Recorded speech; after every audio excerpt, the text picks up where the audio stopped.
वंदनीय संत समाज, प्रिय सज्जनों तथा देवियों, नीति में लिखा है कि अपने स्वार्थ को जीत करके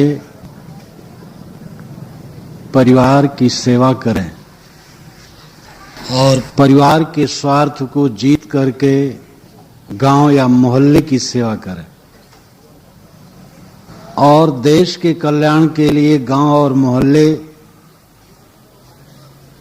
का भी त्याग किया जा सकता है और आत्मा के कल्याण के लिए सारे संसार का त्याग कर देना चाहिए। कर्तव्य हमारा क्या है? आपके सामने जो मेरा विषय उपस्थित होगा इस समय का, वो कर्तव्य पर होगा। कर्तव्य हमारा क्या है? कर्तव्य के विविध पहलू हैं। जीवन के अनेक पहलू हैं, इसलिए कर्तव्य के भी विविध पहलू हैं और उन सभी कर्तव्यों की महत्ता है। पत्नी के लिए कर्तव्य, पति के लिए कर्तव्य, पुत्र के लिए, माता के लिए, पिता के लिए, गुरु के लिए, शिष्य के लिए, पड़ोसी के लिए,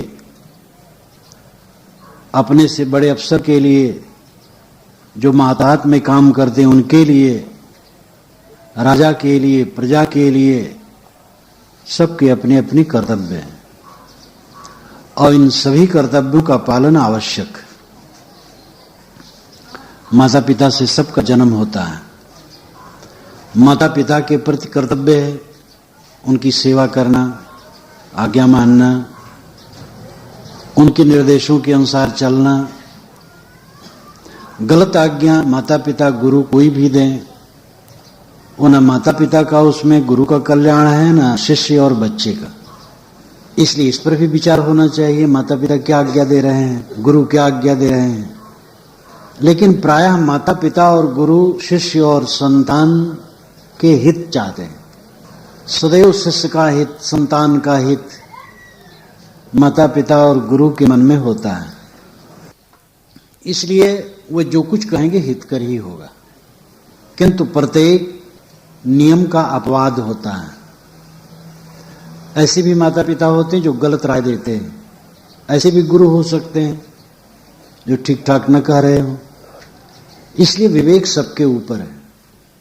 गुरु बड़ा न चेला, पुत्र बड़ा न पिता, न्याय सबसे बड़ा है। न्याय को लेकर के चलना चाहिए, लेकिन अपने कर्तव्यों को समझना चाहिए। माता पिता अपने कर्तव्य नहीं समझते, अधिकार समझते हैं। हमारा अधिकार है पुत्रों पर, संतान पर, वह हमारी बात माने, हमारी सेवा करें। उनका अधिकार है मेरे ऊपर और मेरे कर्तव्य हैं उनके लिए, ये कम लोग सोचते हैं। इसी प्रकार पुत्र भी, पत्नी, भाई, बच्चे सभी अपने अपने अधिकार को देखते हैं, कर्तव्य को नहीं देखते हैं। सारा कलह इसी कारण है। अपना अपना कर्तव्य देखा जाए और अगले का अधिकार, तो झगड़ा और द्वंद्व काफी शांत हो जाए। जीवन में जीवन के जितने पहलू हैं, सभी पहलुओं पर विचार करने की आवश्यकता है। दो व्यक्तियों का संबंध सहन किए बिना चल नहीं सकता है। यूरोप का एक परिवार जिसमें 100 सदस्य थे, बूढ़ा जीवित था जो सबका पिता पितामह था और वो ठीक से चला रहा था। एक सम्राट उससे मिलने गया, उसकी शोहरत बराबर वो सुनता था कि 100 सदस्यों का परिवार है और बूढ़ा स्वयं जीवित है और वो चला रहा है। तो सम्राट जब गया, बूढ़े के पास बैठा, उसने कहा, आपका ये संयुक्त परिवार 100 सदस्यों का ठीक से चलने का रहस्य क्या है?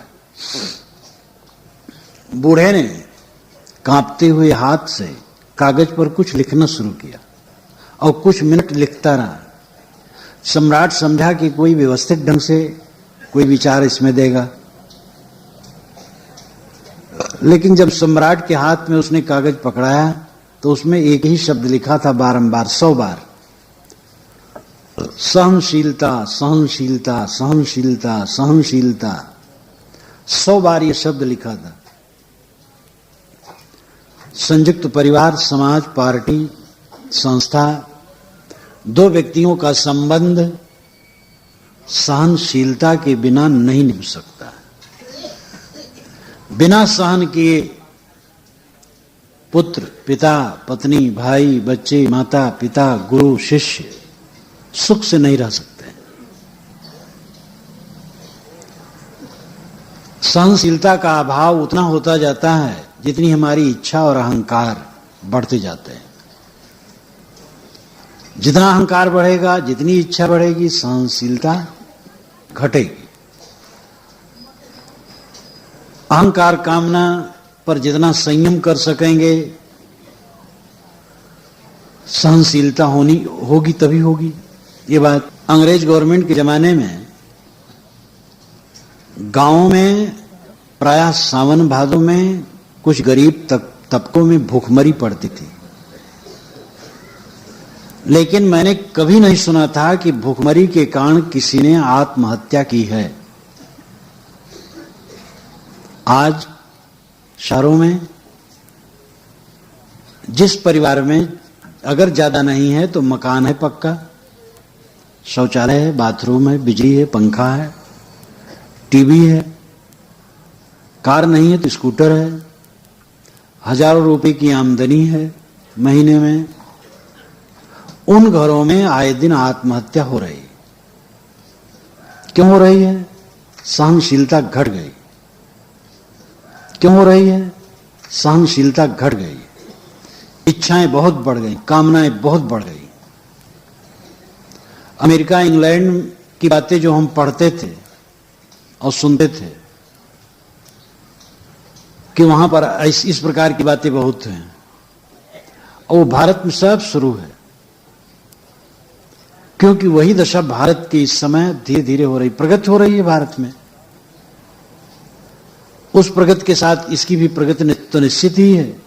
सारे कर्तव्य इसीलिए धूमिल होते चले जा रहे हैं। अहंकार कामना जितने बढ़ेंगे, हम अपने कर्तव्य को खोते चले जाएंगे। पहले के लोग एक दो कपड़े में गुजर करते थे, सामान्य रूप से रहते थे। इच्छा विलास तब भी था, लेकिन दायरा सीमित था, सामान कम थे, चीजें कम थी, इसलिए मन ज्यादा फैलने का कोई चांस नहीं था। विज्ञान ने एक तो संहारक और मारक अस्त्र शस्त्र इकट्ठे कर दिए जो महाविनाश का साधन है, और दूसरा विलास का साधन। इतना विलास का साधन बढ़ गया है विदेशी कंपनियों के यहां भारत में आने से, तो और बढ़ रहा है।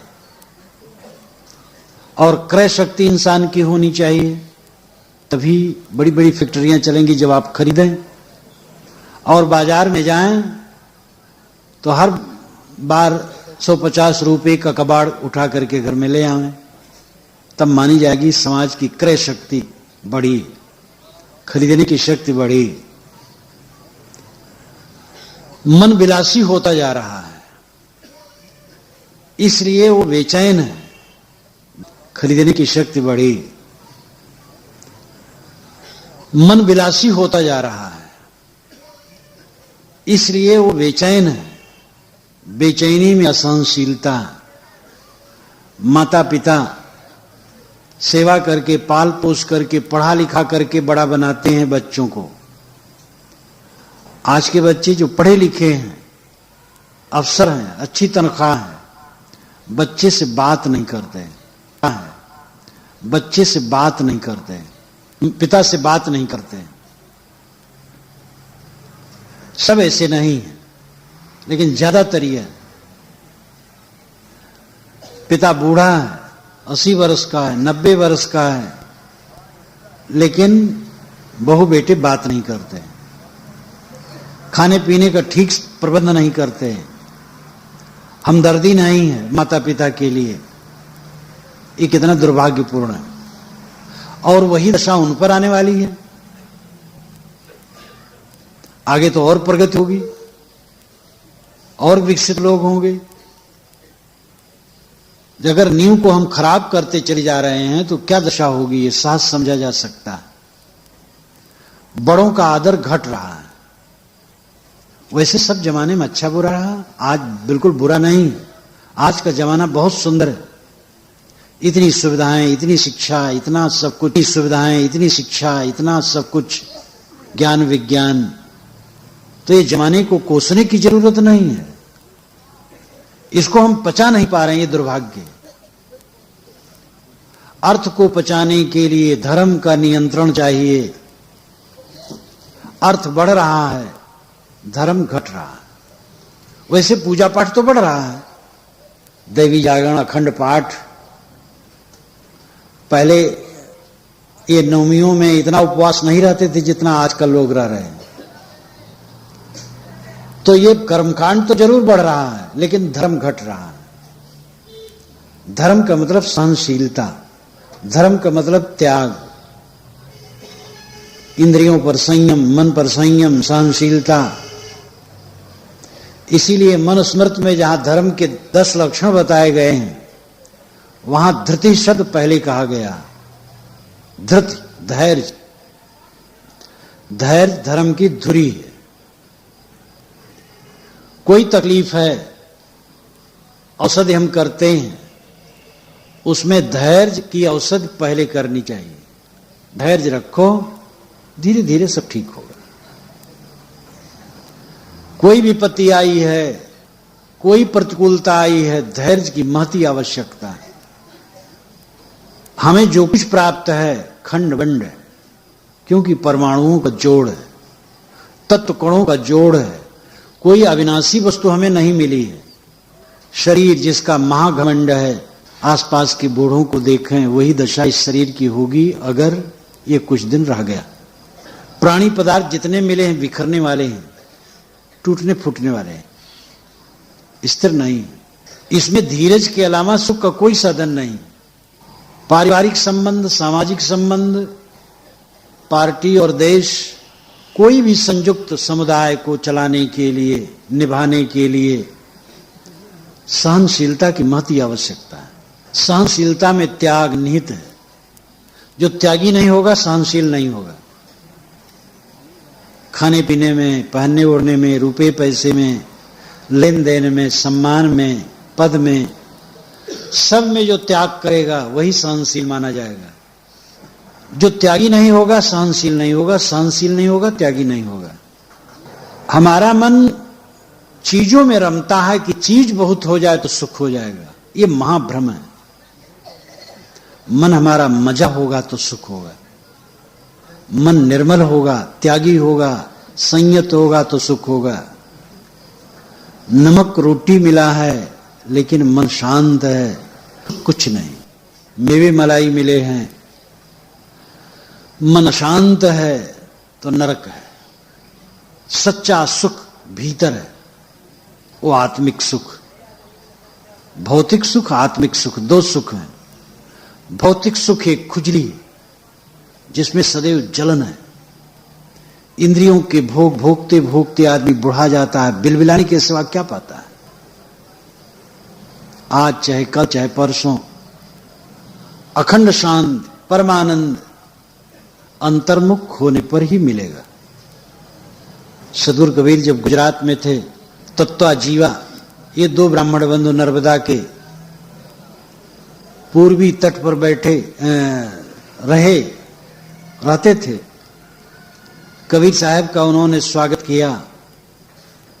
वहीं कबीरबड़ स्थित है 500-600 वर्षों का, जिसके नीचे पूरा मेला लगता है। बहुत दूर तक वो बड़ा है कबीरबड़, सरकार के संरक्षण में। और कबीरपंथियों का वहां आश्रम है, मंदिर है।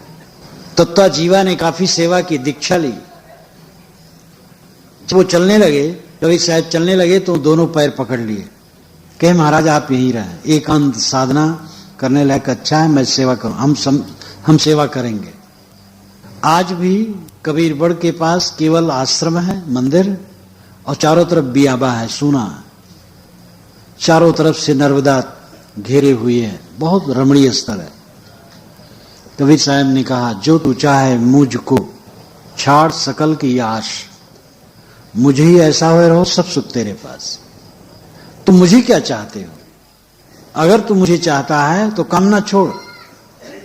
तोता जीवा ने कहा, महाराज हम आपको चाहते हैं।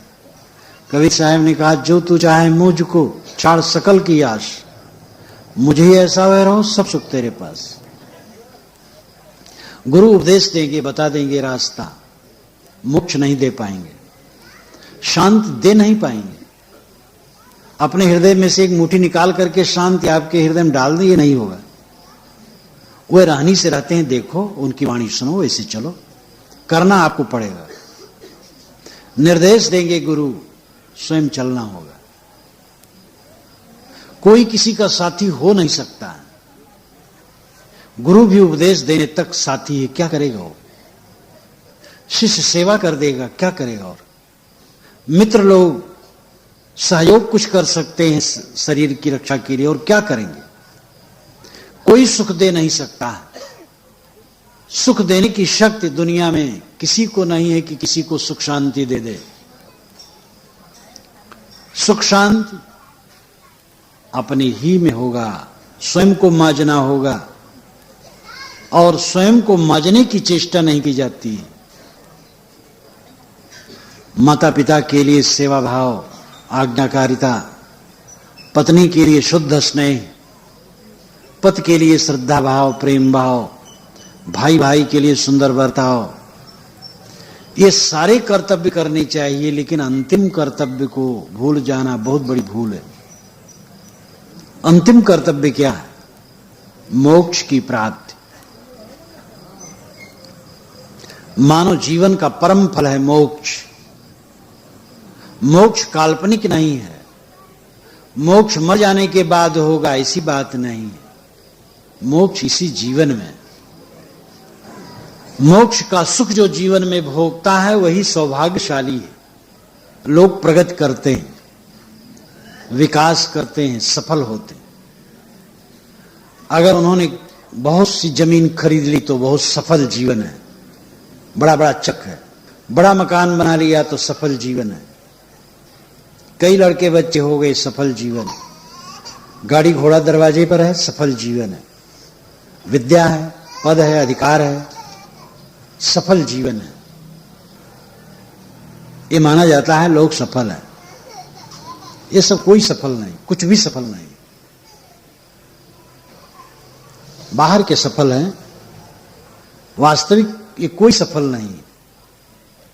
वस्तुतः सफल वह है जिसका मन अपने वश में है, जिसका मन सच्च है, शांत है, उसी को आनंद है, उसी को निर्भयता है। इस कर्तव्य को हम बिल्कुल भूल जाते हैं। जब 60 वर्ष के लोग, 70 वर्ष के लोग कहते हैं क्या कहें साहब, बाल बच्चों के लिए अभी कर्तव्य है, तो बड़ा दुख होता है। कल्याण का कर्तव्य एकदम भूल गए। कर्तव्य हैं अपने, और सारे व्यवहार के कर्तव्य करने चाहिए। 60 वर्ष के बाद भी बाल बच्चों को संभालने का कर्तव्य है, अपने को नहीं संभालना। 65 के हो गए, 70 के हो गए, अभी कर्तव्य में पड़े हो तुम, दुनियादारी कर्तव्य में। जो अंतिम कर्तव्य है उसको एकदम विस्मृत। ये व्यामोह है। आप 60 वर्ष के हैं, 70 वर्ष के हैं, तो बच्चे के बच्चे होंगे, अब और क्या कर्तव्य। हमारे ऋषियों ने बताया था 50 वर्ष में वानप्रस्थी हो जाओ। वानप्रस्थी का मतलब है एक प्रकार का सन्यास। समाज की सेवा करो, परिवार को निर्देश दे दो, तप करो, साधना करो, पति पत्नी दोनों साधना में लग जाओ। 75 वर्ष में तप सन्यास, 50 वर्ष में वानप्रस्थी। वानप्रस्थी भी एक सन्यासी है। 60 वर्ष में सरकार वानप्रस्थ बनाती है, 58-60 में, किसी को 58, किसी को 60 में, अध्यापक लोगों को 60 में। बाकी लोगों को 58 में वानप्रस्थी दे देती, जाओ खाने पीने का प्रबंध हम करेंगे, अब तुम जाओ छुट्टी लो आराम करो, चाहे भजन करो चाहे ताश खेलो, तुम जानो, लेकिन मरते दम तक तुम्हें खाने का प्रबंध, तुम्हारे खाने का प्रबंध मेरे तरफ से रहेगा। सरकार 58-60 में लोगों को वानप्रस्थ कर देती। जिस परिवार में रह करके आपने बाल बच्चों को पैदा किया, पाला पोसा, बड़ा बनाया, वो जवान है, काम कर रहे हैं, खा रहे हैं, आपका कर्तव्य बाकी है, कल्याण का कर्तव्य नहीं है। सुख से नहीं रहना चाहते हो, मरते दम तक दुनिया की चिंता, फिक्र, राग द्वेष काम क्रोध लोभ मोह के कीड़े दिमाग में किलबिलाते रहें, ये कोई जिंदगी? भोगों का स्मरण करते करते, राग द्वेष का स्मरण करते करते, पत्थर पानी माटी गोबर प्राणी पदार्थ को जपते जपते चित्त की विकृत की अवस्था में जीते जीते मर जाना कोई जिंदगी है? धन है इसलिए सुखी हो जाओगे? कितने धनपति नरक में रात दिन जीते हैं, कितने विद्यापति नरक में जीते हैं, महाविद्वान है, मन में मवाद भरा हुआ है। ये विद्या क्या करेगी? भाषा और लिपि का ज्ञान और विविध प्रकार के विज्ञान का ज्ञान क्या करेगा काम? सबका अपना अपना महत्व होता है। पानी में कोई प्रोटीन विटामिन नहीं होता है। डॉक्टर बताते हैं, मैं तो नहीं जानता हूं, अनाड़ी आदमी है इसके लिए, लेकिन कहते हैं पानी में कोई विटामिन प्रोटीन नहीं। लेकिन पानी का अपना इतना महत्व है, आप अन्न खाएं, मेवे मलाई खाएं, पानी न पाओ तो चलेगा नहीं। सबका अपना अपना महत्व है, और जिसका सर्वाधिक महत्व है उसी का महत्व हमारे जीवन में नहीं। ये कितना दुर्भाग्य! ये सबको समझ लेना होगा। इस संसार का एक कण मेरा साथी नहीं होगा। रात दिन हम अपने आगे पीछे देख रहे हैं, एक एक उठ के जा रहे हैं। बड़ा धनपति ऐश्वर्यवान लेटा है, मौत आ गई, वो देख रहा है मेरे स्वजन रो रहे हैं, लेकिन मुझे बचा नहीं पा रहे हैं। कोई युक्ति नहीं चल रही है। सबके देखते देखते वो प्राण छोड़ देता, जाना नहीं चाहता।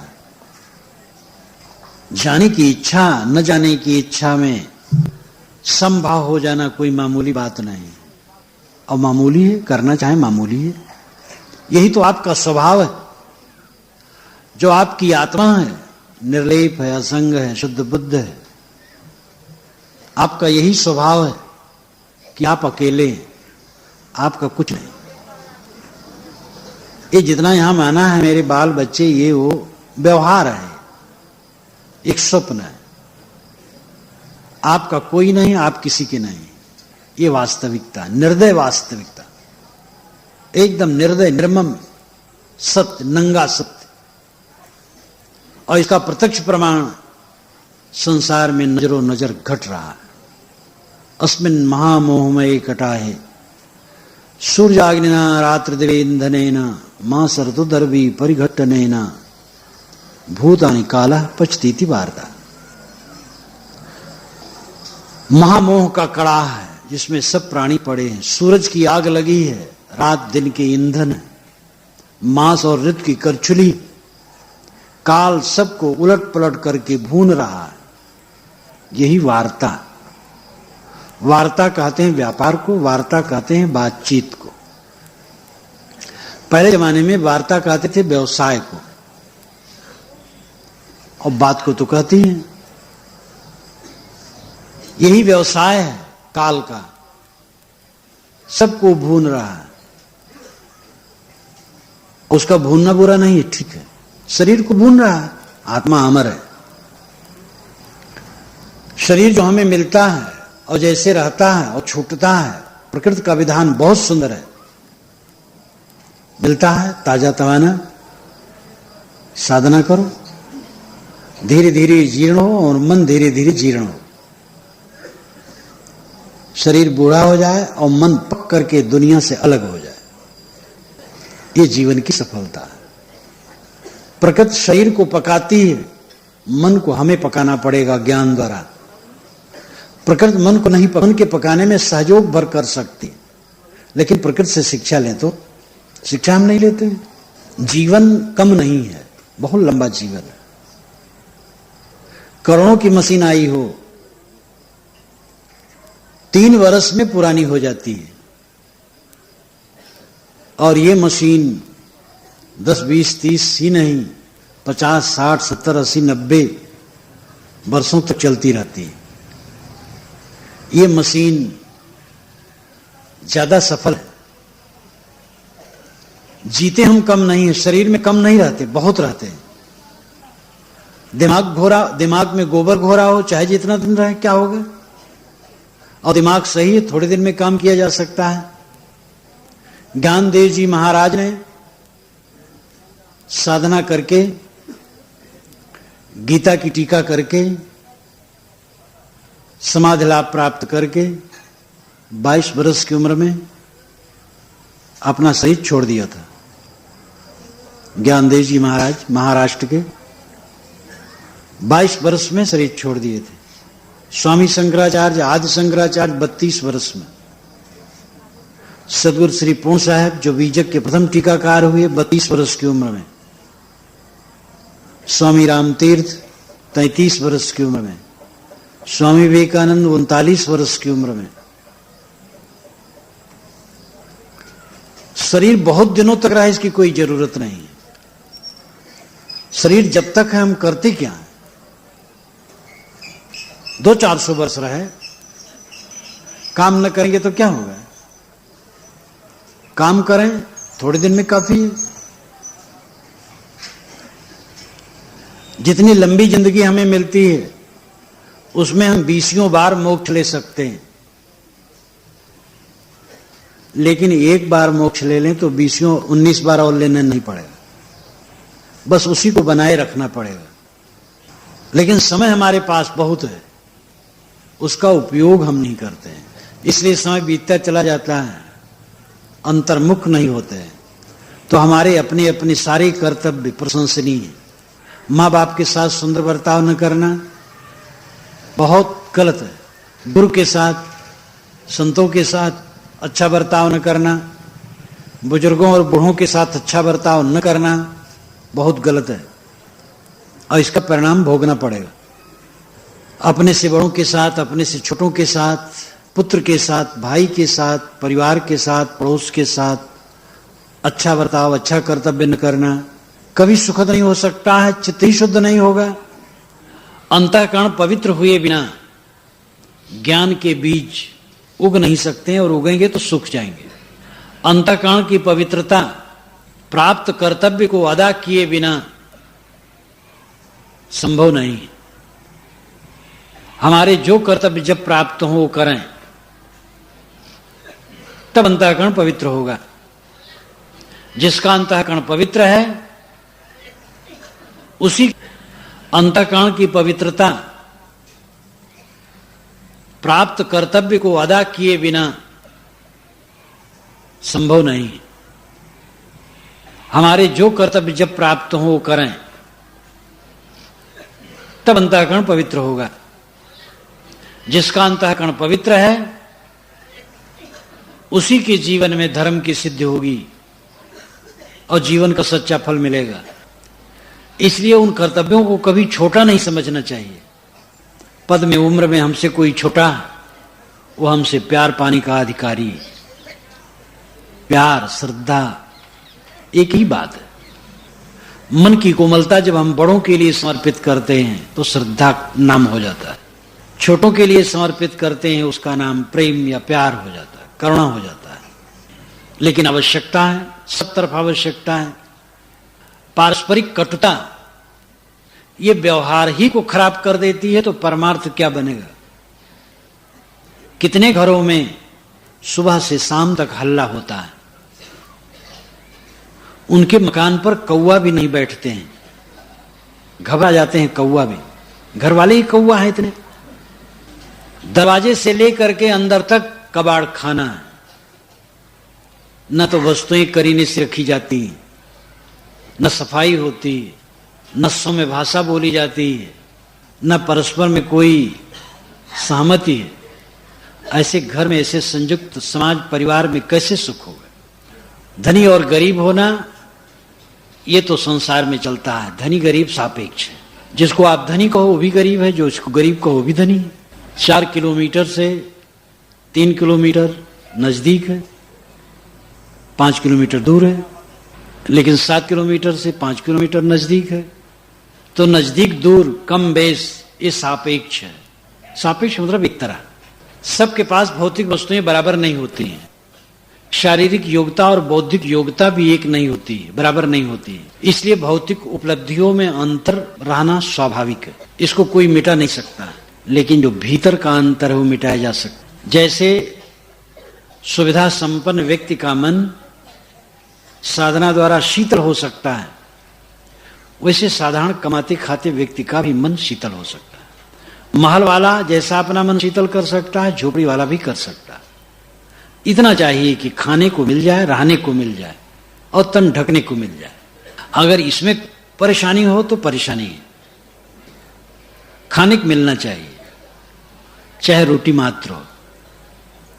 हजरत मोहम्मद ने तो यहां तक कहा है हदीस में कि सूखी रोटी और पानी पर तुम्हारा अधिकार है और किसी चीज पर नहीं। श्रीमद् भागवत में कहा है, यावत भ्रेद जठरम तावत सत्वम हिदेहि नाम अधिकम यो अभिमन्यत शास्त्रेनो दंडमर्हति। जितने में देहधारियों का पेट भर जाए उतने पर ही उनका अधिकार है। उसे अधिक पर जो अधिकार मानता है वो चोर है, उसको दंड मिलना चाहिए। मार्क्स ने भी ऐसा नहीं कहा। कबीर साहब की साखी तो बहुत प्रसिद्ध है, रूखा सूखा खाई के ठंडा पानी पीऊ, देख पराई चुपड़ी मत ललचावे जीव। तो भाई भोजन न मिले और तन ढकने कपड़े न मिले और रहने की जगह न मिले तो ठीक नहीं, इतना मिलना चाहिए। इसके बाद फिर कैसी कैटेगरी है, क्या क्वालिटी है, क्या स्तर है, ये तो कम बेस रहेगा। इसमें अपना मन न फंसावे। जीवन में जो सबसे बड़ी चीज है वो आत्म शांति, और वह विद्वान अविद्वान, धनी निर्धन। निर्धन का मतलब ये नहीं होता है कि वो खाता नहीं है, कम धन है बस।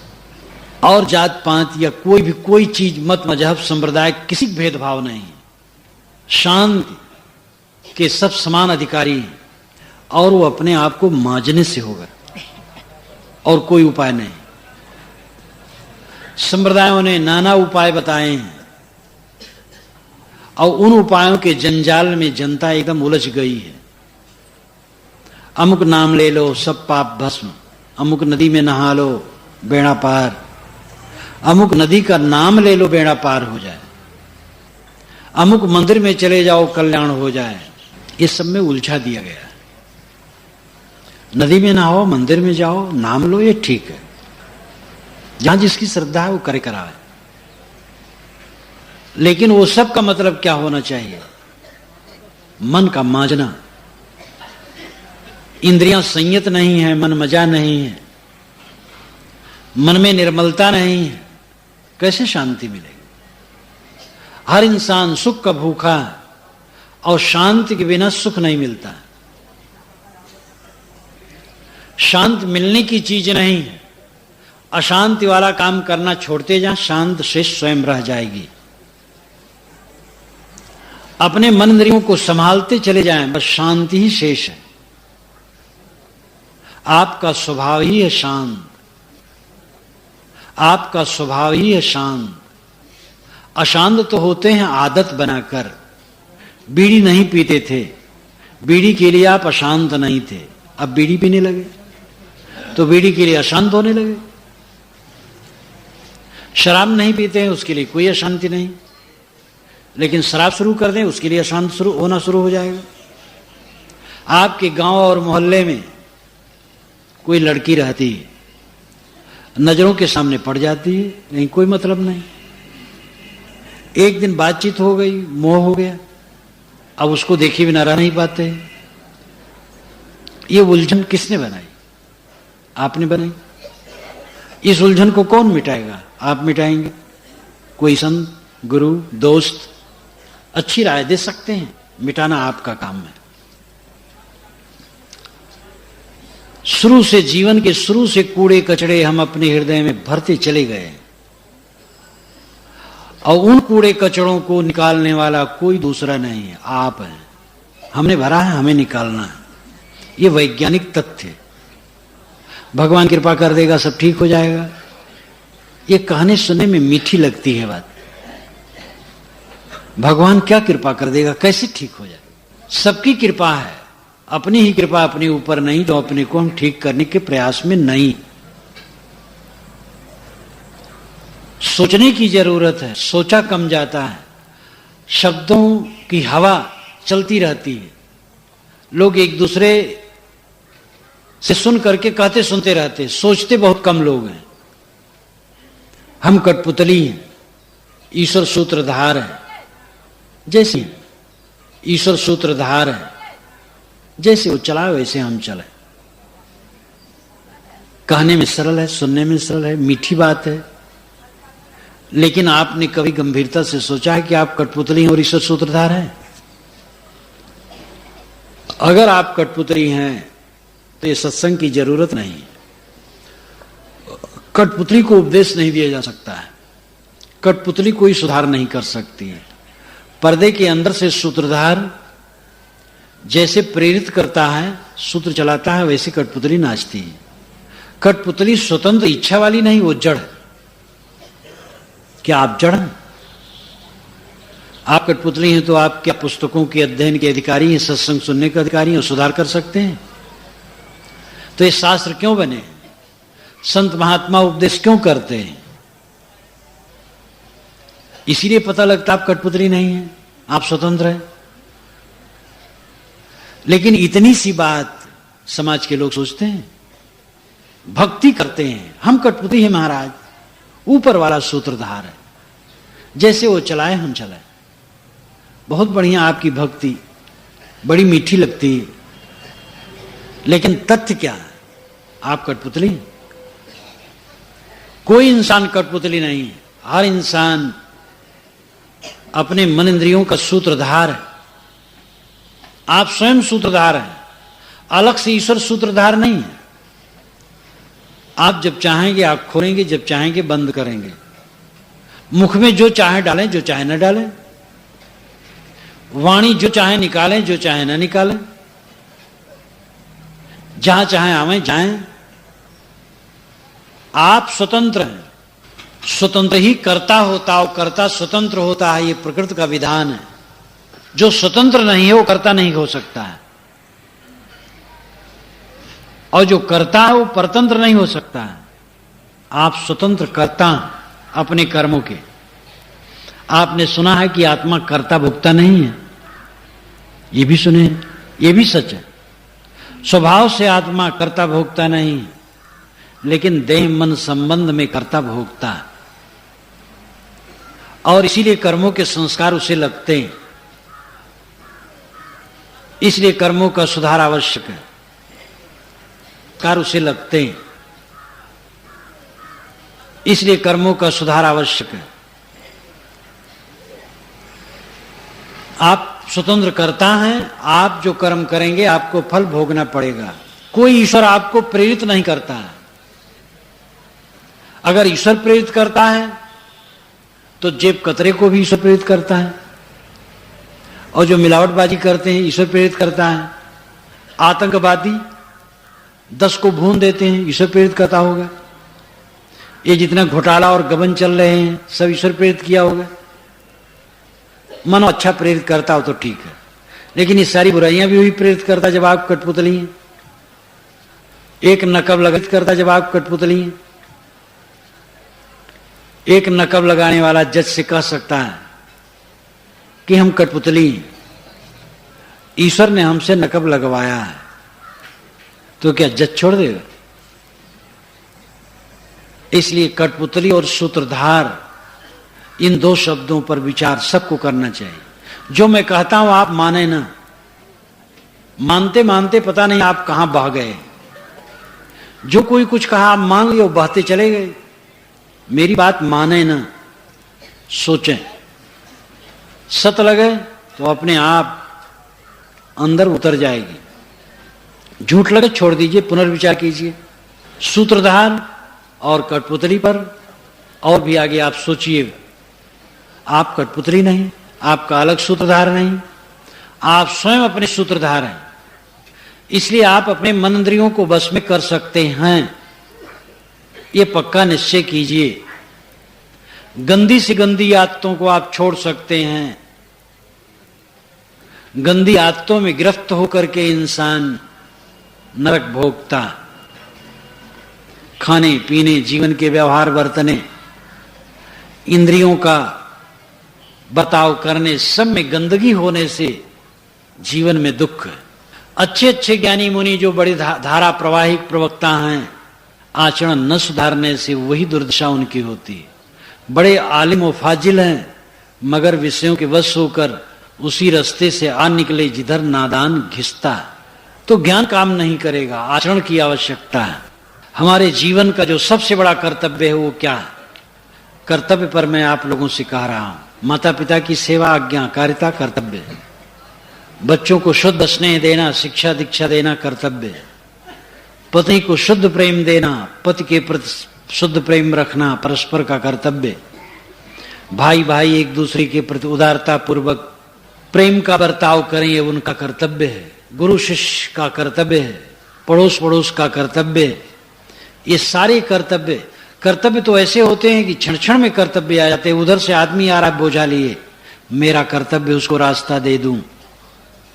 जीवन में तो सर्वत्र कर्तव्य बिछे हैं।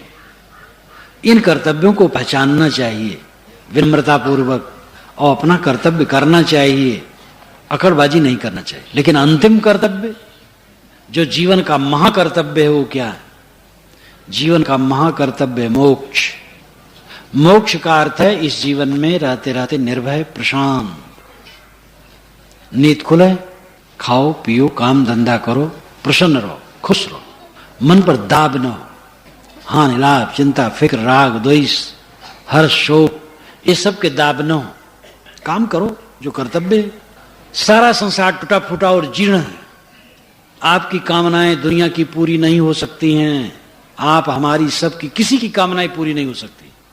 ये कामनाओं को छोड़ करके शांति मिलेगी, क्योंकि दुनिया स्वयं नंगी,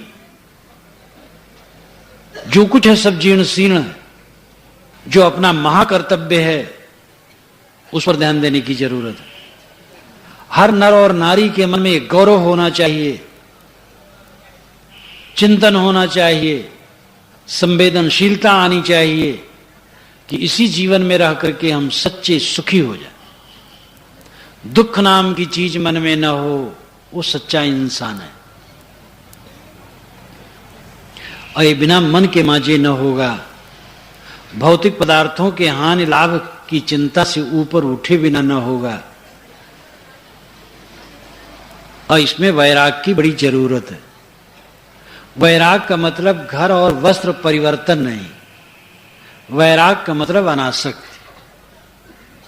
घर वस्त्र के परिवर्तन करने वाले तो बहुत हैं, और जैसे घर में रहे वैसे बाहर है, कोई फर्क नहीं। कितने लोग तो और अपने खराब कर लेते हैं। घर वस्त्र का परिवर्तन जिसका संजोग आएगा उसका भी हो जाएगा। अंदर का परिवर्तन, जो वास्तविकता है उसको देखने से वैराग तो स्वयं हो जाएगा। वास्तविकता हम नहीं देख पाते हैं। अपने माने गए शरीर की वास्तविकता को देख ले तो हड्डी की झोपड़ी, टट्टी पेशाब भरी, चाम लपेटा, गंदगी का घर, हर शोक की दुकान, इसी से वैराग हो जाएगा। जन्म से लेकर के जब से आप सावधान हुए हैं आज तक कितने प्राणी पदार्थ मिले, कितने कितने ठोकर मिले प्राणी पदार्थों से। क्या इनसे वैराग होता है? कहां होता है? जेलर राज दिन देखता है, जेल में बंद होने वाले लोग आते हैं, जेलर को वैराग नहीं होता है। डॉक्टरों को तो वैराग का चांस कितना सुंदर है। असाध्य बीमारी से पीड़ित डॉक्टरों के पास लोग आते हैं, लेकिन डॉक्टरों को कहां वैराग होता है? सोचा नहीं जाएगा वैराग कैसे होगा। सोचा जाए, वास्तविकता को सोचा जाए, जिसे कहते हैं चिंतन। चिंता कहते हैं दुख मानना, चिंतन कहते हैं वास्तविकता को देखना। जो जैसे उसको वैसे समझ लेने की प्रक्रिया चिंतन है। और जो जैसे है वैसे जिस क्षण हम समझ लेते हैं उस क्षण हमारा मन पूर्ण अनासक्त हो जाता है। जिस क्षण मन पूर्ण अनासक्त हो जाएगा उस समय कोई दुख नहीं रहेगा। इसी अनासक्ति को बराबर साधने के लिए स्वाध्याय, सत्संग, साधना, सेवा, ये सब है। एक काल में बोध हो जाए, एक काल में समाधि में हम लीन हो जाएं, एक काल में स्वाध्याय चिंतन में लीन हो करके चित्त एकदम वास्तविकता को समझने लगे और मन जीवन मुक्त हो जाए। तो मत समझना ऐसे बना रहेगा, फिर व्यवहार में लगोगे फर्क पड़ेगा। साधना करना छोड़ दोगे तो डाउन हो जाएगा। योगो ही प्रभव पयोग, योग प्रभव अपाय रूप है। योग उठता है और गिरता है। साधना करो योग उठ जाएगा, साधना ढील करो योग गिर जाएगा। इसलिए उस जीवन मुक्ति को स्थिर करने के लिए निरंतर साधना, चिंतन, सेवा, भक्ति, ध्यान की महती आवश्यकता है। प्रचार की अपेक्षा साधना बहुत महत्वपूर्ण। 1000 प्रचार काम नहीं करता साधना के सामने। स्वयं को साधे बिना प्रचार भी थोथा है। क्या प्रचार करेगा? स्वयं में ठहरा नहीं, क्या प्रचार करेगा? अपने में इस प्रकार स्थित होनी चाहिए जिससे हमारा चित्त अपने आप में पूर्ण शांत पा जाए। प्रचार अपने आप होगा जितना होना होगा। संसार में बहुत बहुत प्रचारक हुए और संसार वैसे बना। कुछ लोग इसमें आंखें खुली और जागे, बाकी सब सोए। इसलिए प्रचार की तृष्णा कोई समझदारी नहीं। जो सहज वो ठीक है। अपना काम करना चाहिए। अपने आप को बदलने में हम सबस हैं। अगर अपने आप को हमने बदल लिया तो संसार का काम कर दिया, क्योंकि संसार का मैं एक अंग हूं। अपने को सुधार लिया, संसार सुधर गया। संसार का छोटा अंश सुधरा। हमें देख करके और जिनको सुधरना होगा सुधरेंगे और सुधरेंगे और सुधरेंगे। इसलिए पहले स्वयं को सुधारने की फिक्र होनी चाहिए, तब दूसरे के सुधार की चिंता करनी चाहिए। तो हमारे जीवन का परम कर्तव्य है अपने आप को मुक्त करना। छुड़ाओ।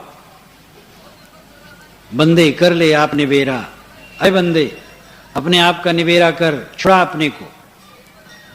सदगुरु कबीर कहते छुड़ा अपने को। आप जियत लख आप ठोर कर मुझे कहां घर तेरा। इस शरीर में रहते रहते तो तेरा मकान निवास अमुक जगह है। इलाहाबाद है, अहमदाबाद है, रायपुर है, कलकत्ता है, जयपुर है, उदयपुर है। लेकिन जब शरीर छूट जाएगा तब तुम्हारा घर कहां रहेगा? इसका ठौ ठिकाना करो। अपना निवेरा करो, अपने को छुड़ाओ चारों तरफ से। बच्चों को चाहिए वही 1 घंटा समय निकालें, जो थोड़ा समझदार हो गए हैं, 12-15 वर्ष के। 1 घंटा समय निकालें। बहुत पढ़ने लिखने में व्यस्त हो तो भी 10-20 मिनट रोज समय निकालें। जवान लोग 1 घंटा समय जरूर निकालें। स्वाध्याय करें, ध्यान करें, ये 2 काम करें। सेवा का काम तो की जाता है, करना जरूरी है। सदग्रंथों का अध्ययन करें और ध्यान करें। 1 घंटा जरूर जवान लोग। 40 वर्ष के ऊपर वाले 2 घंटे, 50 के ऊपर वाले 3 घंटे और 60 के ऊपर वाले पूरा जीवन इसमें लगाएं। मांजो अपने को। बचपन से मांजते चलो। जितने दिन बीते मांजने का काम ज्यादा करो। संसार का काम कर चुके हो, करते जा रहे हो, कर चुके हो। 50 वर्ष में तो कर ही चुके और 60 में तो बिल्कुल कर चुके। 60 के बाद भी अगर समझते हो हमारा संसार का कर्तव्य बाकी है, तो कहीं समझ में कुछ कमजोरी है, कुछ त्रुटि। अब तो केवल अपना काम करो। इसका मतलब नहीं कि काम बिल्कुल न करें। 60 वर्ष के बाद भी काम करना चाहिए। काम करने से शक्ति रहती है शरीर में। निकम्मा आदमी 2 कौड़ी का है। लेकिन जो मन की जिम्मेदारी है वो दूर करना चाहिए। जो मन का बोझा अहंता ममता दूर करना चाहिए। काम करना चाहिए, जहां जो है काम करे, सेवा करे, लेकिन सर्वाधिक काम साधना और स्वाध्याय में लगावे, समय लगावे, ये काम करे। आजकल देखते देखते समय पूरा हो जाएगा। हविस तो रहती है, और जिएंगे और जिएंगे। जीने की हविस महा अज्ञान है। अगर हम आध्यात्मिक काम करें तो जीने की हविस नहीं रहेगी। हविस तो रहती, बालपन है हविस, तृष्णा एक बालकपन है। जितना आदमी गंभीर होता जाएगा, आश्वस्त, संतुष्ट, तृप्त होता जाएगा, हविस की कोई जरूरत नहीं, सब समय संतुष्ट। तो मरने जीने की चिंता समाप्त हो जाएगी। हमें इस अंतिम कर्तव्य पर ध्यान देना चाहिए। मैंने आपसे शुरू में कहा था कि हमारा कर्तव्य क्या है। माता पिता, पत्नी, भाई, बच्चे, पुत्र, पड़ोसी, गुरु, शिष्य, जहां हम हैं अपने कर्तव्य अदा करें दूसरे के लिए। और पदे पदे कर्तव्य का चांस आता है। जहां जहां जो अपना कर्तव्य हो समझें, जो बन सके करें। लेकिन जो महाकर्तव्य है जीवन को छुड़ाना, अपने आत्मा को सारे बंधनों से छुड़ाना, उस दिन को देखते रहना, करो रे मनवा दिन की तदबीर। और इसमें यह नहीं पता है, मकान का तो पता है, इंजीनियर बता देता है अगर भूचाल ना आए, वज्र न गिर पड़े, बमबारी न हो जाए तो ये मकान इतने दिन रहेगा, ये मकान 25 वर्ष रहेगा, ये मकान 200 वर्ष रहेगा। इंजीनियर बता सकता है, लेकिन शरीर को कोई नहीं बता सकता। बड़ा से बड़ा डॉक्टर नहीं बता सकता है। मोटा मोटी कहा जाता है भाई बाल पकने लगे तो अब उस तरफ हो गया, खिसक गया। और भी जितनी उम्र बढ़ती गई मानो उसी तरफ खिसक रहा है। जवान तो हो सकता अभी रहे भी। इसीलिए संतों ने बताया कि जितना समय बीते अपने कल्याण के लिए जोर दो। नीत का वचन मैंने पहले कहा था कि अपने स्वार्थ को जीत करके परिवार की सेवा करें। गांव की सेवा के लिए परिवार के स्वार्थ को भी समय से छोड़ दे, और देश के कल्याण के लिए गांव और मोहल्ले का भी स्वार्थ त्याग दे, और अपने आत्मा के कल्याण के लिए सारे संसार को छोड़ दे। इसमें सब बात आ गई। और सब करना है, अपना स्वार्थ भी करना, बिना अपना स्वार्थ के चल नहीं सकता है। खाना पीना, पहनना, ओढ़ना लगता है, लेकिन समय से अपने स्वार्थ को थोड़ा जीत करके परिवार की सेवा करनी चाहिए। परिवार समाज के लोग सुखी रहें तो हम स्वयं सुखी रहेंगे। अपने घर परिवार को थोड़ा कष्ट हो जाए, पड़ोसी और गांव वाले सुखी हो जाए तो अच्छा है। गांव वाले, मोहल्ले वाले हमारे कुछ उनको त्याग करना पड़े और देश सुखी हो जाए तो अच्छा है। ये सब करता रहे, लेकिन अंत में काम तो ये करना है, सारे संसार को छोड़ना है। चाहो तो छोड़ना है, न चाहो तो छोड़ना है। एक कहानी कह करके समाप्त करूंगा। कहानी तो बारंबार कहता हूं, आप जानते, याद दिला देना रहता है। प्याज वाली बात, प्याज, मिर्चा और जूता। 2 आदमियों ने एक सेठ से 100 रुपए लिए, 1 महीना के लिए उधारी, 1 महीने में लौटा देंगे। एक ने लौटा दिया, दूसरा नहीं लौटाया, वो ज्यादा चतुर था। जो ज्यादा चतुर होता है वही बेवकूफ होता है। 2-3 महीने बीत गए, सेठ पकड़ पाया, खंभे में बदवा दिया और कहा रुपया दो तब छोड़ेंगे। कहा सेठ जी रुपये नहीं है, तो कहे छोड़ेंगे नहीं, अब चाहे जो। फिर अंत में कहा अच्छा देखो, अगर तुम रुपया देना नहीं चाहते हो, 100 प्याज खा लो तो रुपये हम छोड़ देंगे। वो तो जानता था कैसे खा पाएगा, लेकिन स्वार्थी आदमी अंधा होता है। वो कहा रखो खा लेंगे। रखा, जैसे 2-4 खाया परेशान हो गए, कहा नहीं खा पाएंगे। तो कहा अच्छा 100 मिर्चा खा लो, छोड़ दें। वो सोचा हल्का है खा लेंगे। रखा गया, जैसे 2 खाया तैसे कलेजा मुंह जलने लगा। के सेठ जी भी नहीं कर पाएंगे। कि अच्छा 100 जूते खा लो, हम छोड़ देंगे। उसको लगा जूते पीठ पर पड़े, कोई खाना थोड़े। वो मान लिया, वो पीठ पर जूते पड़ने लगे। जब 20 जूते पड़े तो दिमाग ठंडा हो गया। वो सोचा 100 में तो प्राण पखेरु उड़ जाएंगे। कहा सेठ जी हम रुपए मंगाए देते, आप छोड़ दीजिए। रुपए मंगा दिए, छोड़ दिया गया। समझदार कौन है? जो पहले रुपया दे दिया, बदनाम हुआ, प्याज खाया, मिर्चा और जूते खाए और रुपए भी दिए। कौन समझदारी? जितने मनुष्य हैं सबको जाना है, कोई बच नहीं सकता है। बड़े बड़े कहलाने वाले जाते हैं, इसलिए प्याज मिर्चा जूता खा करके जाने से क्या मतलब हुआ? इस्तीफा दो, निकाले मत जाओ। जो निकाला जाता है वो किसी काम का नहीं। इस्तीफा देने वाला रोब से हटता है। संसार से इस्तीफा दो, निकाले न जाओ। और अंतिम में तभी वो घटेगी घटना जब शरीर छूटने लगेगा। आनंदित हम रहेंगे, छूटने दो, कूड़ा कचरा छूट रहा है। शारीरिक कोई पीड़ा हो, भोगना पड़े, अलग बात है, लेकिन मन ज्ञानी का विचलित नहीं होता, तो प्रसन्न। जय मरने से जग डरे मेरे मन आनंद, कब मरी हो कब पाई हो पूर्ण परमानंद। ज्ञानी के लिए मृत्यु का दिवस उत्सव का दिवस है। उस दिन उसका सारा कूड़ा कबाड़ समाप्त हो जाता है। जिसको घोरांगिरस ने श्री कृष्ण महाराज के लिए छांदोग्य उपनिषद में बताया है, अवभृत। अवभृत है, मृत्यु अवभृत है। अवभृत का मतलब यज्ञांत स्नान। पूरा यज्ञ कर लेने के बाद स्नान किया जाता था। ये पूरा जीवन यज्ञ है। मौत अवभृत है, यज्ञांत स्नान है। शरीर छूट गया, यज्ञांत स्नान हो गया, कूड़ा कचरा धुल गया, आत्मा शुद्ध कैवल्य अवस्था को प्राप्त हो गया। कैवल्य तो प्राप्त होना है, चाहे जबरदस्ती चाहे विवेक से। और वो कैवल्य काम नहीं करेगा, शरीर छूट गया और वासना बस भटक रहे हैं। ये कैवल्य कैवल्य है, शरीर छूट जाए, वासना पहले छूटी है, आत्मा असंग हो जाए। तो जीवन में रहते रहते यह असंगता होनी चाहिए।